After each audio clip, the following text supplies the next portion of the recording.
guys, I'm Ava and I'm here in Athens where Paul was a missionary and we're here seeing the Acropolis.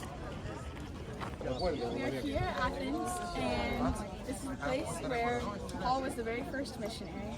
He missionaried to a people who were mainly pagan, and he came here and he took their philosophies and their ideas and he related it to his own message so that he could share the gospel with them.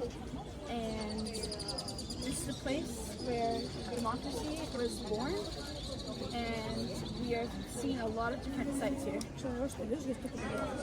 As Paul was walking into the city, I'm sure it was very intimidating as he saw all the different temples, and he was like, how am I going to share the gospel with these people who were very pagan and were very set in their own beliefs.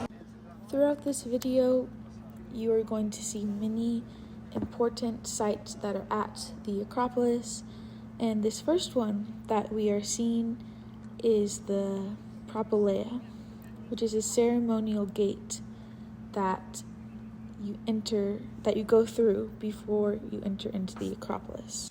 As you watch the video going through, just imagine what Paul would have thought as he was entering through. It would have been very intimidating.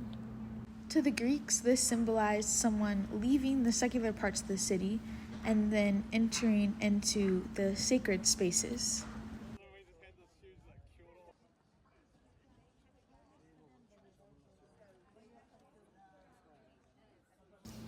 The next video is a video of the Erechtheion, which was a temple to Athena and Poseidon. The women seen, or the caryatids, were not the originals in this video, but the originals are in London. Next, we have the Theater of Dionysus, which this is considered to be the birthplace of Greek drama.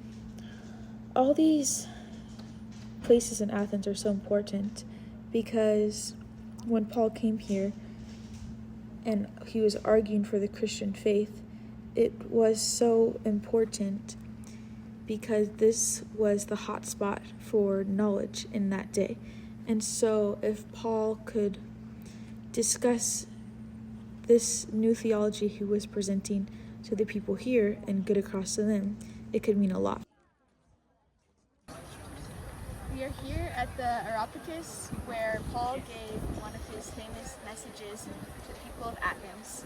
This was a really important message for Paul because he was giving the message to people who were at the center of debate and philosophy, and so to be able to talk with the people here, it meant a lot to Paul and really to the spread of Christianity.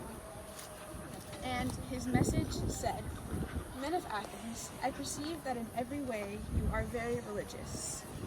For as I passed along and observed the objects of your worship, I found also an altar with the inscription, 'To an unknown God.' What therefore you worship as unknown, this I proclaim to you. The God who made the world and everything in it, being the Lord of heaven and earth, does not live in temples made by man, nor is he served by human hands, as though he needed anything, since he himself gives to all mankind life and breath and everything. And he made from one man every nation of mankind to live on the face of the earth, having determined allotted periods and the boundaries of their dwelling place, that they should also seek God, and perhaps feel their way towards him and find him. Yet he is actually not far from each of us. In him we live and move and have our being, as some of your own poets have said, for we are indeed his offspring.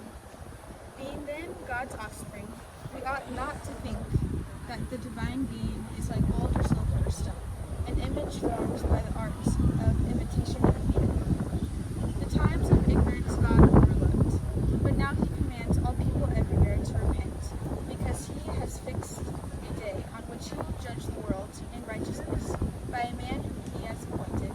And all of this he has given assurance to all the raising After I read that part of Paul's sermon there in Athens, a lady came up to me and commented on what a beautiful part of Paul's message that was. And I thought it was very interesting how many times in our faith we try to keep it more quiet, and we only speak up in places that are smaller groups or that we feel more comfortable in, or we kind of know how people are going to respond.